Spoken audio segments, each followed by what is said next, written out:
우리는 지난주까지 파리 재앙까지 나눴어요. 파리 재앙에 이어지는 재앙은 돌림병 재앙, 그리고 악성 종기 재앙, 그리고 우박 재앙, 메뚜기 재앙, 그리고 이어지는 게 9번째 재앙인 흑암 재앙입니다. 파리 재앙 그 이후에 이어지는 재앙은 단순히 사람을 괴롭히는 것에 넘어서서 직접적으로 질병에 걸리는 그런 재앙이었어요. 앞에 있는 나일강이 피로 변하고 개구리가 들끓고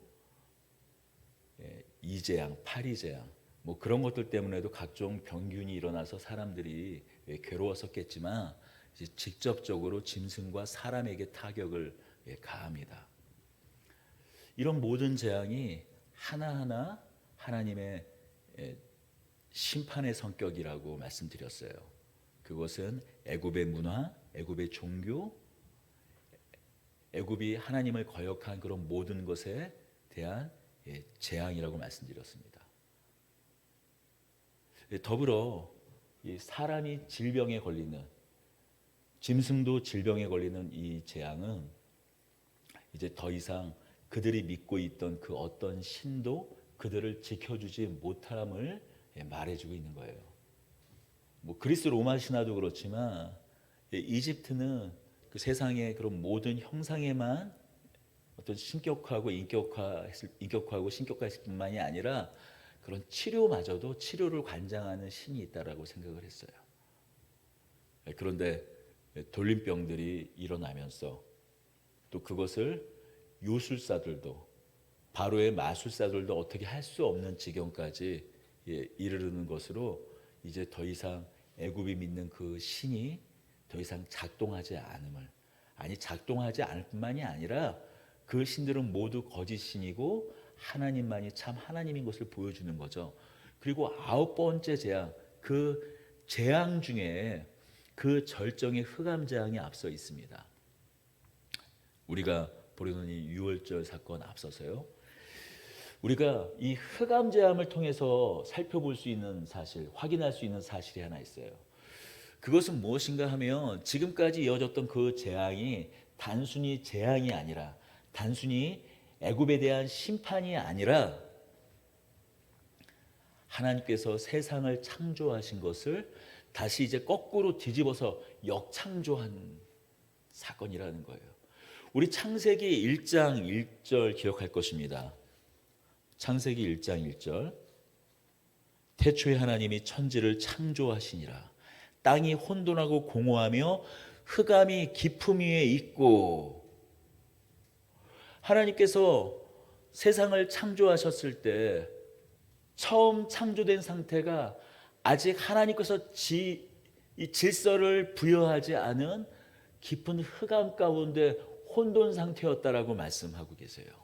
하나님께서 이전에 혼돈된 상태, 원래 혼돈 가운데 있었던 것에 질서를 부여하신 것이 아니라 하나님의 첫 창조는 아직 질서가 형성되지 않은 그런 깊은 어둠, 깊은 흑암 가운데 있었다라는, 흑암도 하나님의 창조였었다라는 거예요.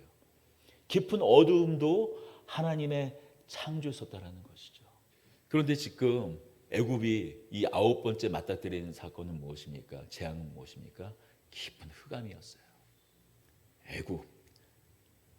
세상의 모든 권세, 세상의 모든 권위는 만물을 충만케 하고 만물을 다스리고 하나님 뜻대로 다스리게 하는 것이 목적이었는데 하나님 뜻이 아닌 자신의 뜻, 자신을 신이라 참칭하고 태양신의 아들이라고 칭하는 이 바로, 그 바로가 다스리고 있는 세상, 그 애굽을 하나님께서 흑암으로 덮고 계시는 것입니다.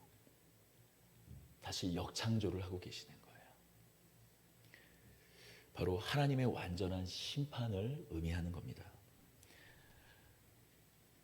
창조를 뒤집어 나가면서 모든 질서를 깨뜨리시면서, 그리고 그 정점에 이 애굽을 흑암에 덮으시면서 역창조를 통해서 이 애굽을 심판하시는 거예요. 물론 재앙의 그 정점에 이 흑암 재앙이 있지만 그 최종적 심판은 애굽의 모든 장자의 죽음에 있습니다.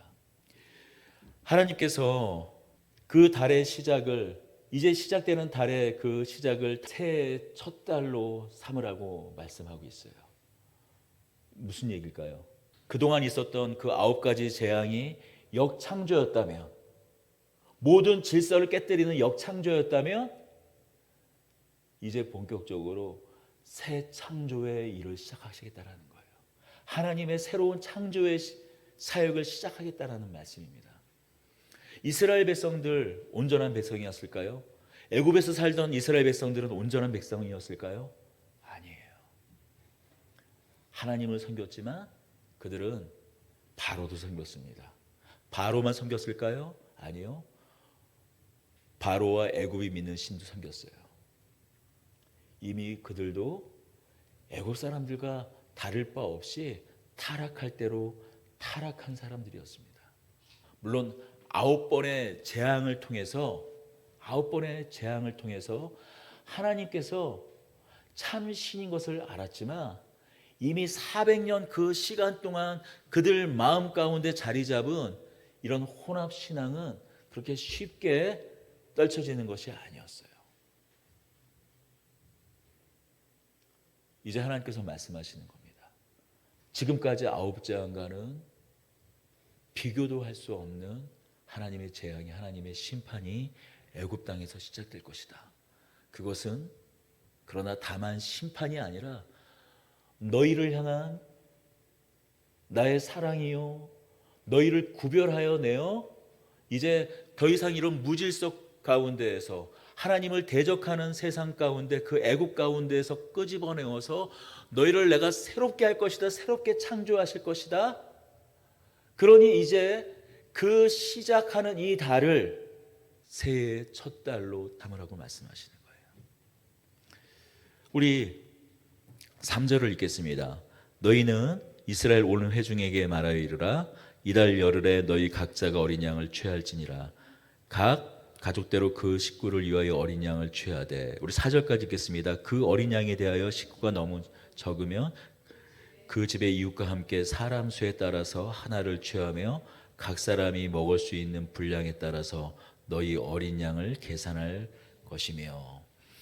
이제 각 식구에 알맞는 그 분량에 맞게 1년 된 어린 양을 취해야 돼. 식구가 너무 적으면 다른 가족과 함께 더불어 먹으라고 말씀하시고 계세요. 해질녘까지 양을 잡아 먹고 무교병을 먹으라고 말씀하십니다. 무교병은 무엇이죠? 누룩을 넣지 않은 효모를 넣지 않은 빵이에요. 왜요? 바로 먹고 그 즉시 일어나 애굽을 떠나야 하기 때문이에요. 효모를 넣으면 보통 반죽해서 효모를 넣고 그것이 이제 우리 숙성된다고 하죠. 부풀어 오르는데 얼마나 걸리죠? 최소한 3-4시간 이상 걸리거든요. 그런데 그렇게 지체할 시간이 없는 것이에요. 빨리 먹고 무엇을 해야 되는가? 문설주에 피를 발라야 하기 때문입니다. 10절, 11절, 12절 읽겠습니다. 아침까지 남겨두지 말며 아침까지 남은 것은 곧 불사르라. 너희는 그것을 이렇게 먹을지니 허리에 띠를 띠고 발에 신을 신고 손에 지팡이를 잡고 급히 먹으라. 이것이 여호와의 유월절이니라. 급히 먹어라. 이것이 여호와의 유월절이니라. 하나님께서 절기를 말씀하세요. 이렇게 어린 양을 구워 먹고 무교병을 먹고 허리에 띠를 띠고 신을 신고 급하게 먹는 이 날을 유월절로 지키라고 말씀하시는 거예요. 이 날에 하나님께서 무엇을 하는가? 12절 13절입니다. 내가 그 밤에 애굽 땅에 두루 다니며 사람이나 짐승을 막론하고 애굽 땅에 있는 모든 처음 난 것을 다 치고 애굽의 모든 신을 내가 심판하리라. 나는 여호와라. 13절입니다. 내가 애굽 땅을 칠 때에 그 피가 너희가 사는 집에 있어서 너희를 위하여 표적이 될지라. 내가 피를 볼 때에 너희를 넘어가리니 재앙이 너희에게 내려 멸하지 아니하리라. 그 유월절에 하나님께서 하실 일이 무엇인가 구체적으로 말씀하고 있어요. 어린 양을 잡을 때 그 흘린 피, 그것을 담은 피를 문설주에 바른 그 집은 내가 넘어갈 것이고, 그것이 발라지지 않은 집의 애굽의 모든 장자는 하나님께서 치시겠다고 말씀하세요. 더불어 이 일은 무엇을 의미하는가? 애굽의 장자, 모든 장자를 치는 것은 또한 애굽의 모든 신을 치는 것이라고 말씀합니다. 왜요? 그날 죽을 애굽의 장자는 일반 백성들의 장자뿐만이 아니라 바로 왕의 장자까지도 죽을 것이기 때문이에요. 바로 왕의 장자는 누군가요?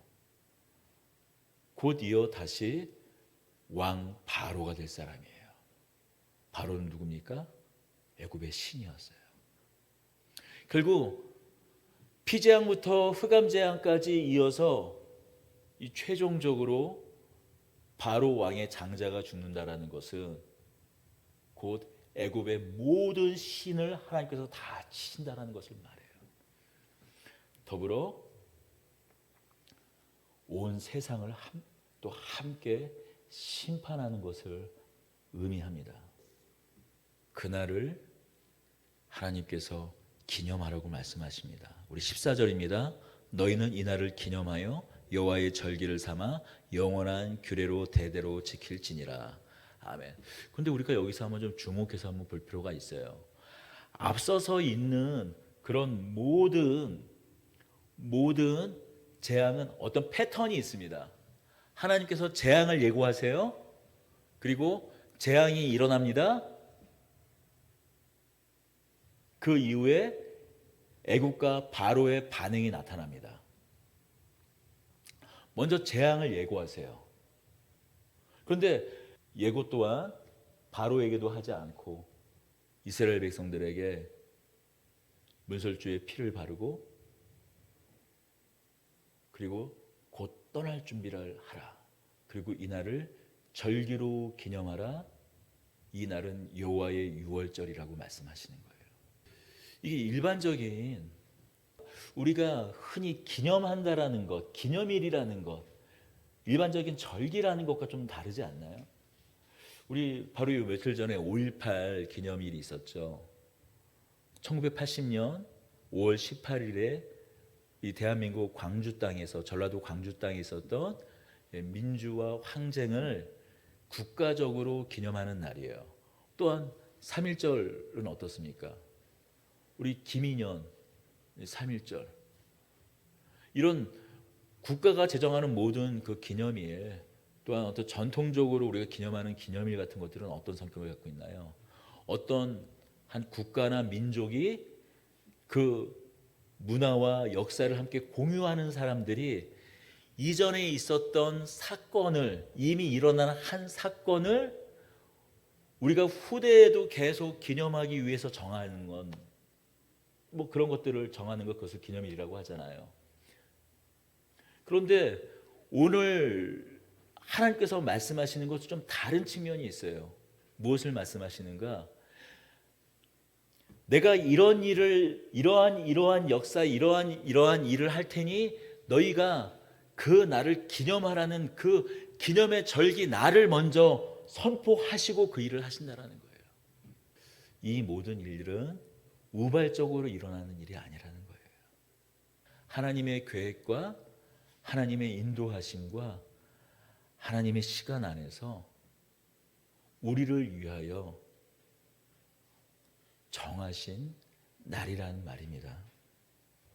이 유월절날 문설주에 피를 바르면 하나님께서 그 죽음을 넘어가게 하셨다고 말씀합니다. 여기서 필요한 것은 무엇일까요? 어떤 사람은 그 문설주에 피를 바를 때 의혹 속에 피를 바른 사람도 있겠죠. 야, 정말 이 피를 바르면 살 수 있을까? 이게 도대체 무슨 의미가 있을까 생각을 한 사람도 있을지 모릅니다. 또 어느 사람은 너무 두려운 나머지 잔뜩 펴바른 사람도 있을 거예요. 마치 아끼는 가구에 이렇게 한번 바른 다음에 다시 한번 칠하고 또 칠하고, 우리가 그 떡칠한다고 그러는데 아마 문설주에 떡칠한 사람도 있었을 거예요. 하지만 중요한 것은 그 문설주에 피를 바른 사람들은, 그 집안의 장자는 전부 살았다라는 거예요. 또 한 가지, 이 문설주에 피를 바른 사람은 이스라엘 사람들 뿐이었을까요? 아니요. 애굽 사람들도, 또 애굽 땅에 있는 다른 이민족들도, 뭐 포로로 끌려오던, 아니면 돈을 주고 사오던, 아니면 그곳의 비옥한 땅을 바라보고 새롭게 정착한 이주민이던, 거기에 있던 다른 종족들도 그것을 따라했을 때 구원을 얻었다라는 거예요.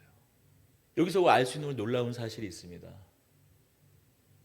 구원을 위한 믿음이라는 것은, 그 처음 시작은 우리가 진하게 믿든지 약하게 믿든지 확신 있게 믿든지 어떤 의혹 가운데 믿든지, 그런데 그 시작이 중요하다라는 거예요. 그 믿음을 갖는 것이 중요하다라는 거예요. 그 믿음의 시작하였을 때 그 믿음이 커져나가는 겁니다.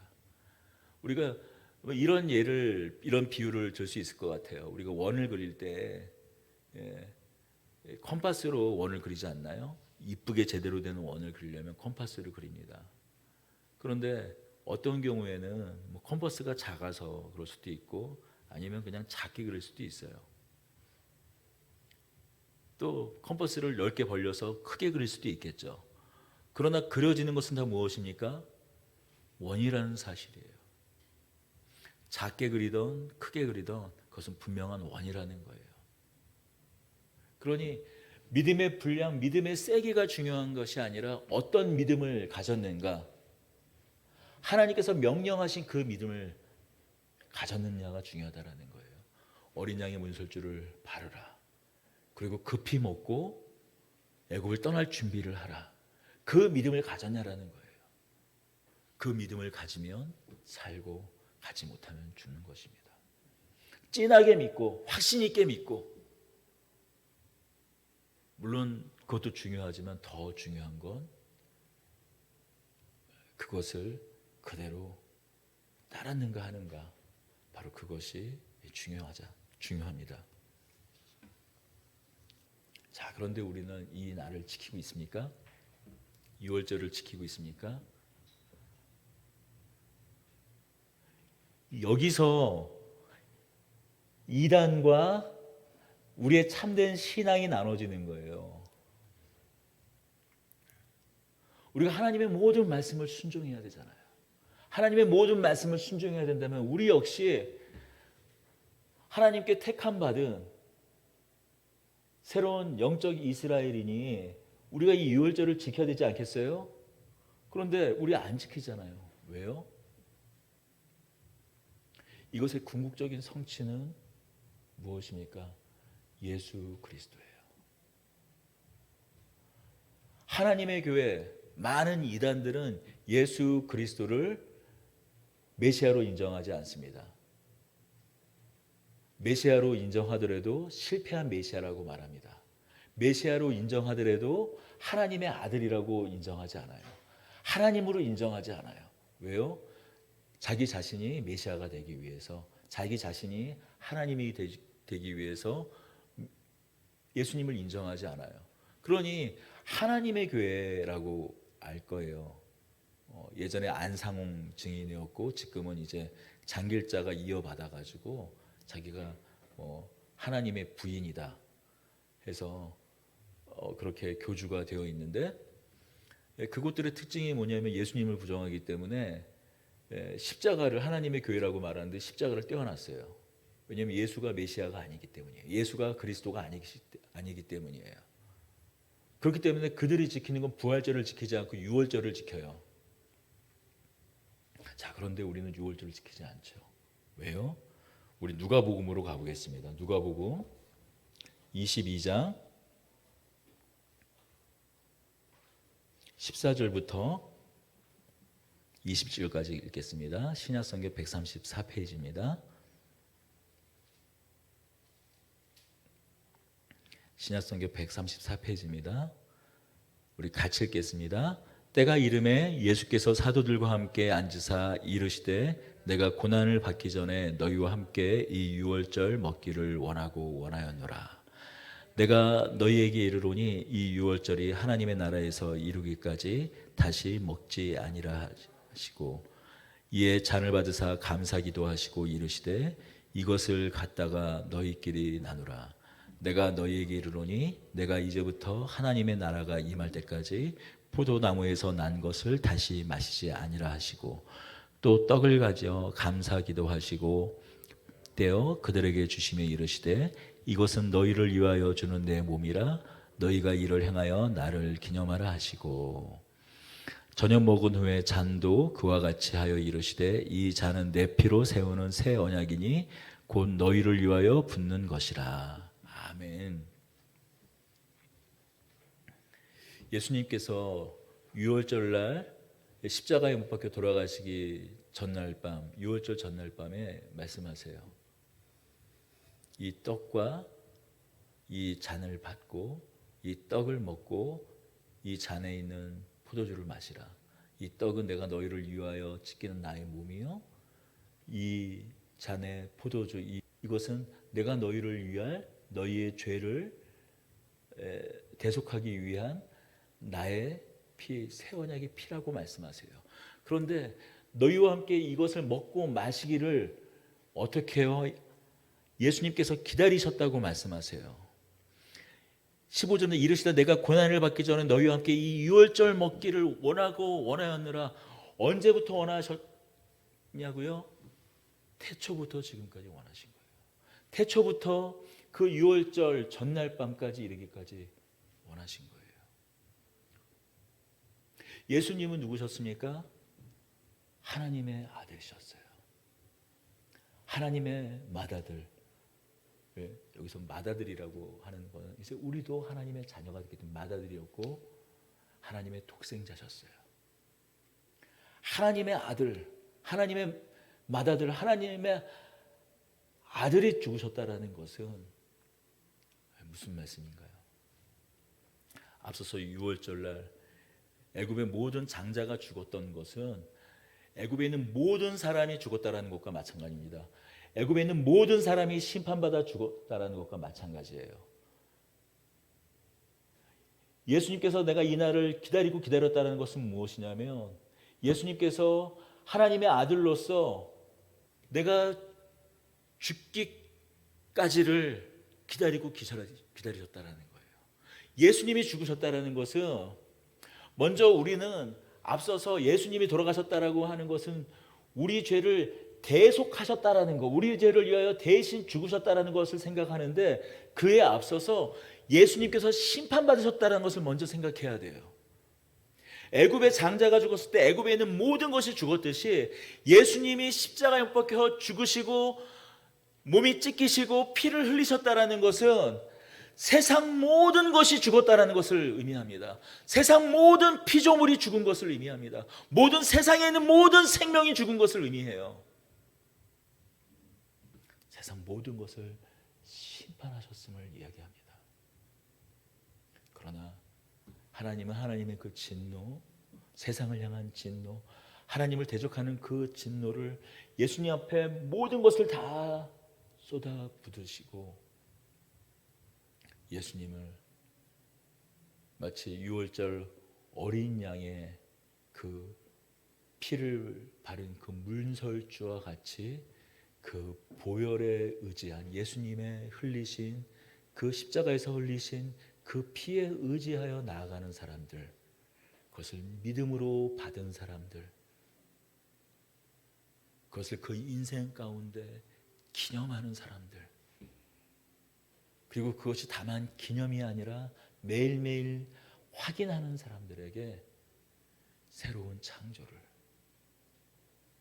새로운 생명의 창조를 매일매일 부어주시겠다라고 약속하는 거예요.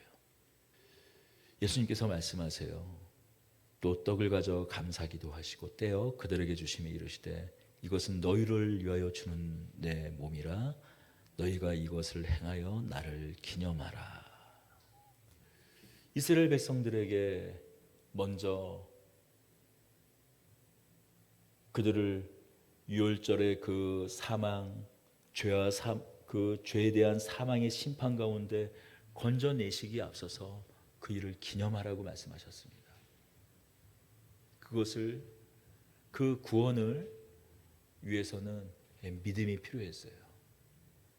오늘 우리에게도 필요한 것이 무엇인가요? 예수님께서 왜 십자가에 못 박혀 죽으셨어야 했는지, 그것을 우리가 온전히 생명을 얻는 참된 지식으로 알고 그것을 믿음으로 가지고 매일매일 그것을 기념하는 것입니다. 그때 우리 안에 하나님께서 우리 안에 새로운 창조의 역사를 시작하십니다. 그러니 주일은 무엇일까요? 우리가 부활절을 따로 특정한 날을 하루 삼아서 기념하지만 주일은 무엇입니까? 예수님께서 십자가에 못 박혀 죽으신 뒤에 3일 만에 부활하신 것을 기념하는 날이에요. 그래서 주일은 부활을 기념하는 날이기도 합니다. 십자가에서 돌아가신 날만 기념하는 것이 아니라 예수님께서 하신 그 일, 십자가와 그 부활까지도 함께 기념하는 것이 또한 우리가 지키고 있는 주일의 의미예요. 그렇다면 이 주일은 우리는 매주 새롭게 맞닥뜨리고 있는 것 아닙니까? 그러니 우리는 어떤 사람들입니까? 매주 새롭게 하나님의 새로움을 경험하는 사람들이에요. 우리는 매주 새롭게 하나님의 새로운 창조를 기념하는 사람들입니다. 1년에 한 번씩 부활절날 새로운 창조를 기념하는 것이 아니라 우리는 매주 새롭게 하나님의 새로운 날들을 기념하는 사람들이에요. 우리에게 새롭게 하실 날들을 기대하며 우리는 예배하는 사람들이에요. 여러분, 우리가 이렇게 하나님께 예배할 때 하나님께서 우리를 새롭게 빚어나가실 줄로 믿습니다. 우리가 그런 하나님께 소망을 가질 때 우리를 새롭게 창조하실 것을 믿습니다. 우리가 읽은 이 유월절, 그 기념하라고 말씀하신 그 유월절, 그 앞서서 이달을 너희에게 달의 시작 곧 첫 달이 되게 하고 첫 시작이 되고 하고, 우리가 매주 이렇게 모여서 예배하는 것이 무엇입니까? 우리가 설사 그동안 인생 가운데 많은 것을 놓쳤다고요? 많은 실수를 했다고요? 이제 믿음으로 다시 나아가길 바랍니다. 실패한 인생이었다고요? 다시 한번 마음을 새롭게 하여 하나님 앞으로 나아가길 원합니다. 내가 이전에 다른 것을 믿고 다른 것을 의지했다고요? 그러면 이제 다시 한번 예수 그리스도의 그 십자가에 의지해서 다시 이 시간 서기 바랍니다. 그리고 다시 새 날을 맞기 바랍니다. 우리가 그렇게 하나님을 바라고 믿을 때 하나님께서는 우리에게 새로운 창조를 시작하실 거예요. 우리가 그동안 살아왔던 삶이 어쩌면 흑암 가운데 덮였던 삶이었습니까? 무너진 질서 가운데 덮였던 삶이었습니까? 혼돈 그 자체였습니까? 아무것도 할 수 없었던 그런 시간들이었습니까? 그렇다면 그 택함받은 이스라엘 사람들뿐만 아니라 많은 그 잡족으로 기록되어 있는 그런 이방 민족까지도 그 9가지 재앙을 통해서 그 속에서 일하시는 하나님을 발견하고 잘은 모르겠지만 저렇게 하면 사나보다 하고 문설주에 어린 양의 피를 발랐을 때 그 죽음에서 넘어가고 함께 이스라엘 백성들과 따라 그 가나안에 이르렀던 것 같이 우리가 하나님을 다 온전히 알지는 못한다고 할지라도, 예수님을 다 알지는 못한다고 할지라도 이렇게 매주 때로는 어떤 사람들은 매일매일 이렇게 우리가 하나님을 예배하는 이 하나하나의 이런 경험이 무엇을 만든다고요? 우리의 구원을, 우리의 생명을 만들어가고 있음을, 구원의 역사를 이루신다고 말씀하는 거예요. 어린아이들이 비록 하나님을 다 알지 못하고 서투른 몸짓, 서투른 발음, 그것으로 하나님을 예배한다고 할지라도 하나님을 다 알지 못하는 많은 그 이방인들이 그저 그것을 흉내냈을 뿐인데도 하나님께서 은혜와 은총을 흘려보내셨던 것 같이 그 구원의 일을 하실 것입니다. 우리의 구원, 우리를 통하여서 일하실 하나님의 우리가 은혜, 하나님께서 새롭게 하실 일들을 우리가 바라고 소망하며 나아가기를 원합니다. 우리가 실망할 때, 우리가 낙심할 때 하나님을 찾고 우리가 하나님을 생각하고 또 하나님 그 아들, 맏아들 예수 그리스도께서 우리에게 하신 그 일들을 생각하고 나아가는 저와 여러분들이 되길 원합니다.